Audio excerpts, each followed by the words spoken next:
Hello and welcome to Universal Love Law. Today I wanted to make a quick video for you guys while I'm on my way to work. So I want to talk about love language in correspondence to astrology. Okay, so a lot of people that are probably single or not in a relationship, or even if you are in a relationship, we're all on a quest to understand our partner, right? So that we can be a great partner for the one we love, right? And so that we can truly give them what they need. Sometimes people only look towards the Venus in astrology or the seventh house in astrology to understand their partner's love language. And it makes sense, but ultimately it is not the best thing to do, because one must understand that a love language, that energy, is a combination of all astrological energy signatures that one possesses, right? So a person's love language isn't just what they personally appreciate and value, right? Which is the Venus. It also has a lot to do with the Mercury, right? The mental stimulation, because let's be honest, you're only going to be so sexual for so long, right?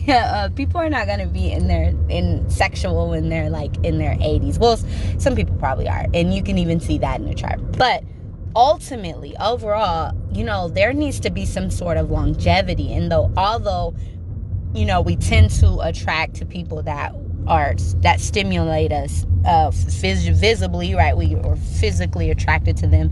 Maybe they're Venus or ascendant rising, which is the way a person really looks, like the way they dress and their physical features, right? That is something that brings forth that physical attraction. The Venus is the way we personally will love, but the Mercury deals with the mind, the stimulation. And so I feel like it's two ways to look at it psychologically, right? So you can look at it like how you view the person's love language, right? How you're viewing your partner, right? Understanding their love language, their style of giving and receiving love. And then look at it from your personal, love language, your own personal style, right? So when you're looking at the Venus in another person's chart, that's telling you what they love, appreciate, and value, right? When you're looking at your Venus, it's telling you what you love, appreciate, and value, right? So it can speak to the love language in a sense that, this is what they desire. But there are other needs beyond the emotional desire that deal more psychologically, mentally, that one needs, right?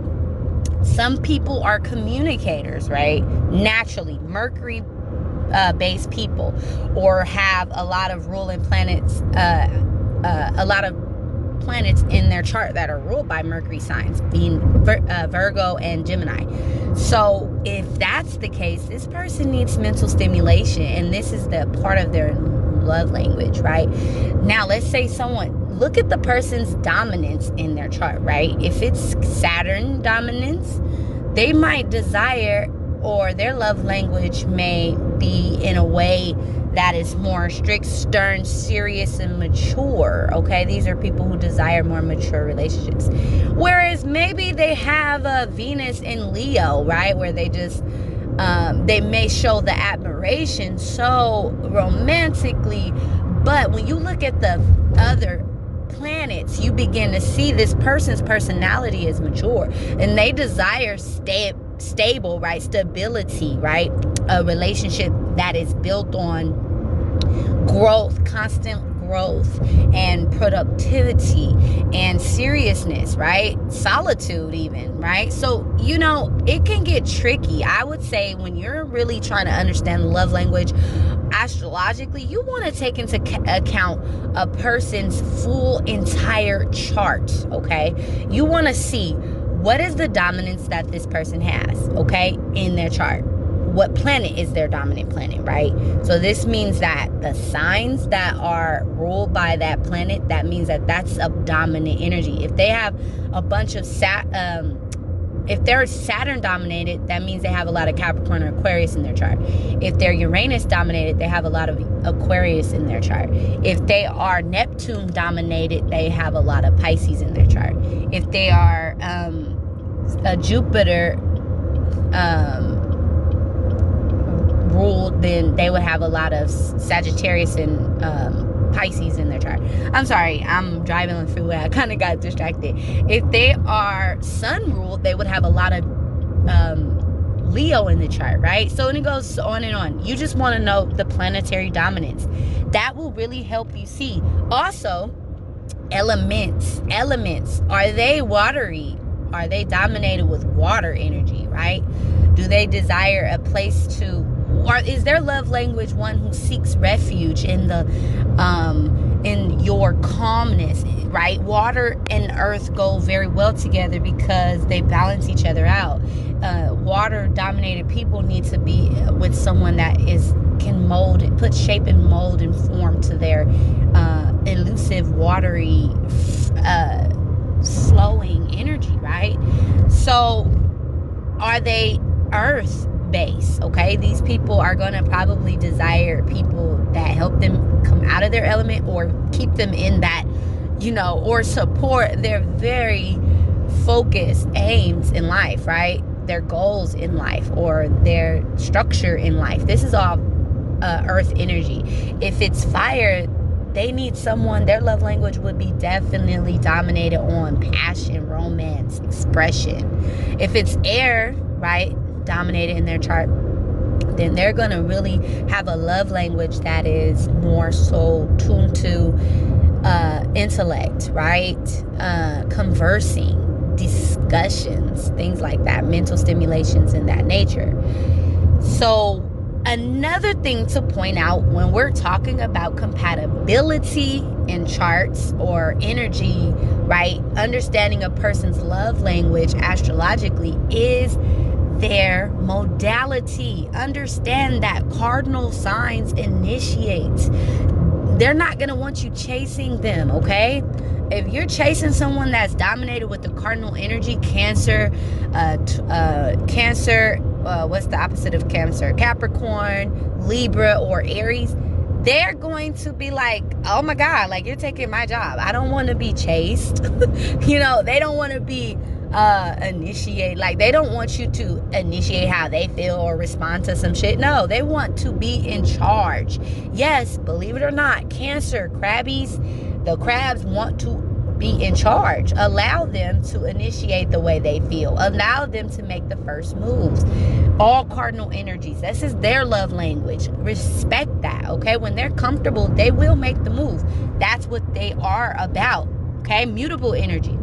If a person's love language is mutable, then they are going to desire people who are able to, allow them to express themselves freely. Don't put them in a box. Don't make them feel guilty for the way that they're expressing themselves, right? Sagittarius, Gemini, Pisces, and Virgo. These people want to be who they are and express themselves depending on how they are in that moment or the energies that they're around. They're mutable. They go with the flow, okay? They're able to transcend and transform and change. Some days they're one way, well, another day they may be in a total different energy. That's mutable.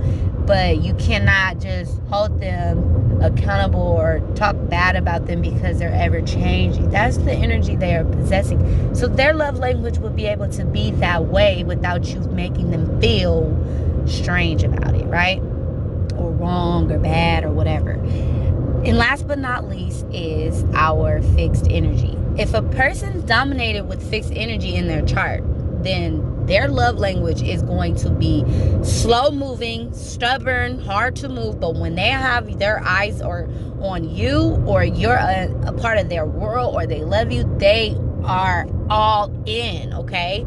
They don't want you changing the way they feel about things. They don't want you changing things up without their input.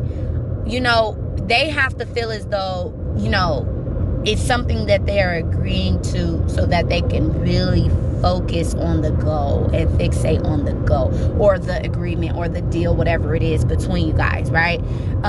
So the cardinal signs initiate, right? They are the leaders. They start things. Don't chase them. Fixed signs, they agree to something that works for them and they want things to be that way and they want to build on that. Mutable signs want to go with the flow and be ever-changing, evolving, and feel free in that way, right? So understand that when it comes to the love language of an individual person in astrology, you have to take into account all aspects of a person's chart, not just the Venus, not just the 7th house. These are merely snippets, okay? So yes, I'm going to promote this because I am going to be opening up the floor for anyone who would like to get a synastry overview. If you'd like to do that with me, I will be able to help you understand you and your partner's love language and love styles, okay? We will do an in-depth breaking down of the energies and how they interact with each other using this synastry, okay? So if you'd like to do that, if you're interested in getting an analysis done by me, working with me, then reach out to me. My email is universal.love.law at gmail.com, okay? universal.love.law@gmail.com. And so if you're interested in getting that, I charge $50 just for a synastry chart. That's it, $50.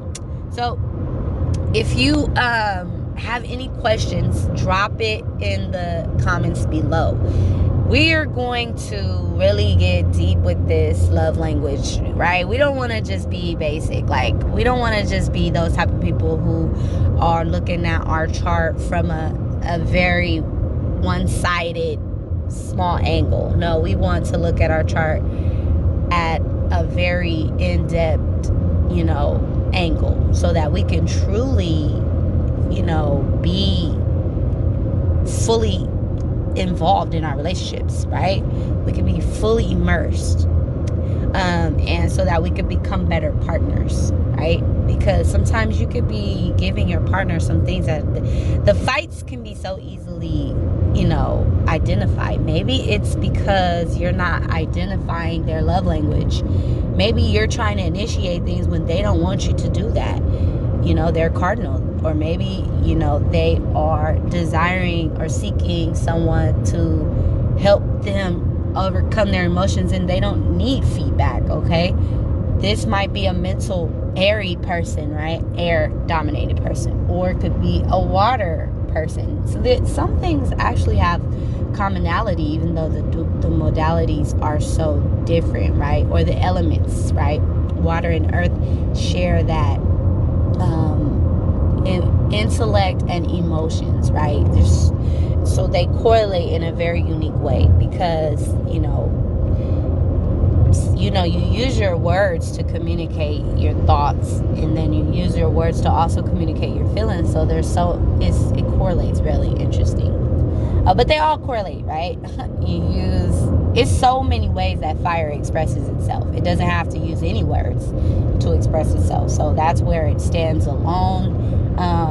But when it comes to the earth, they don't even have to they don't have to say anything to be that solid as a rock, stable, or goal-orientated person. So that's where the fire and the earth elements go hand in hand. So here we have people that don't need words to express or to be felt or to be heard or seen.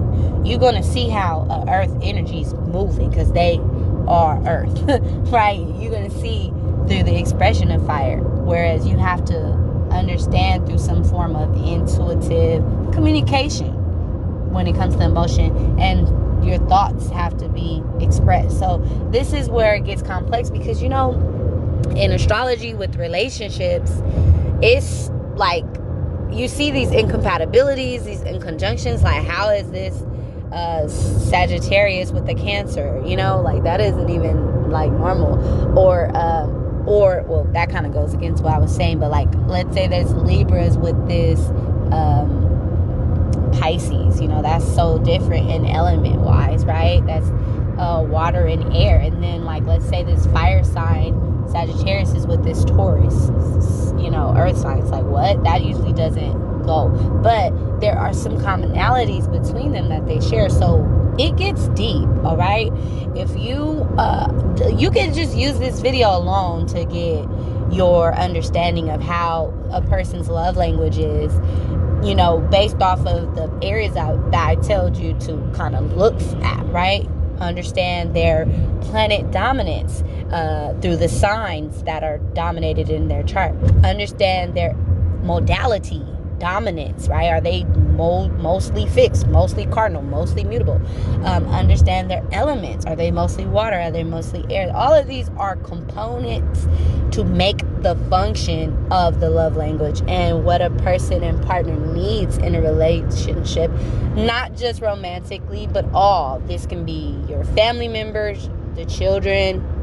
So thank you so much for tuning in. I hope this information was helpful for you today. I hope you have a wonderful day wherever you are.